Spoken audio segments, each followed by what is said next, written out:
Hi, this is Senator Justin Reedy, and I'm coming to you from Annapolis, and we're in the middle of the second to last week of the General Assembly session. Right now is sort of like the 2-minute warning in a football game where there's one team is running a hurry-up offense and the other team is playing defense, and we have the majority Democrat Party in Annapolis running the hurry-up offense to try to push through a lot of stuff that we do not want to see passed. Many of you, of course, have been following the action on the sanctuary state bill.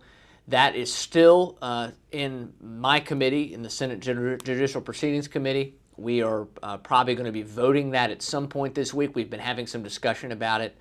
I will keep you posted about that. We obviously, I'm working very hard to defeat that bill. It's a very dangerous bill, would put the citizens of Maryland in jeopardy because it would not allow our local law enforcement to cooperate with the federal folks when it comes to passing off people who have detainers put on them, illegal immigrants who also have a detainer. A detainer is put on folks who are considered dangerous, whether they're a criminal or whether they're on the run from the law, or perhaps somebody even who's been deported multiple times and keeps trying to come back in.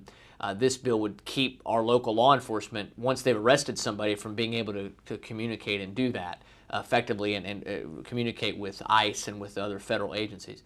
So that's a bill, obviously has a lot of interest about it. We're trying to defeat that using every means that we have at our disposal.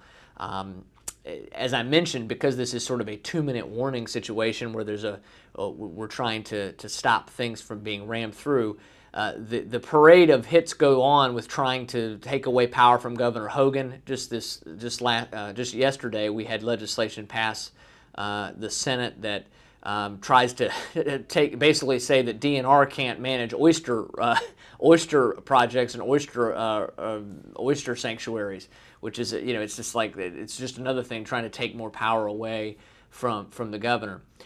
One of the things that we often will try to do is, if we really have objection to a bill, and we try to do this on a bill that that cut down on the ability to have the state intervene in failing school districts. We had a bill that really was very objectionable to me. One of the things we try to do sometimes is filibuster a bill, and that means we would stand up, the Republicans will stand up, if we can get some Democrats to join us, stand up and talk against a bill and keep talking.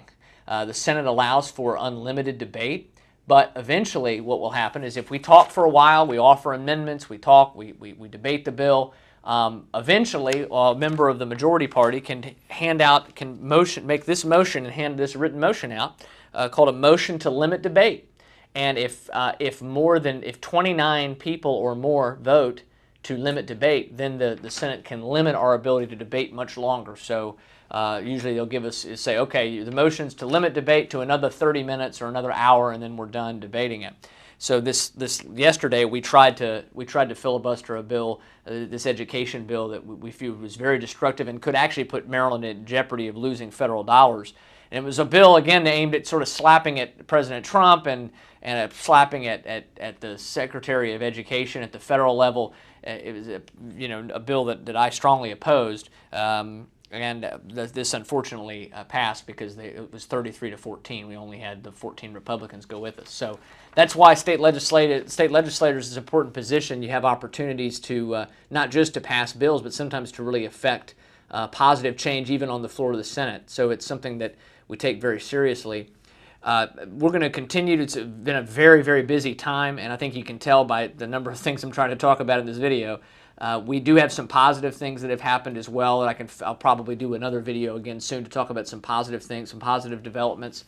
But I encourage you, please, to take time to, if you have a question or concern, to contact me at the information provided.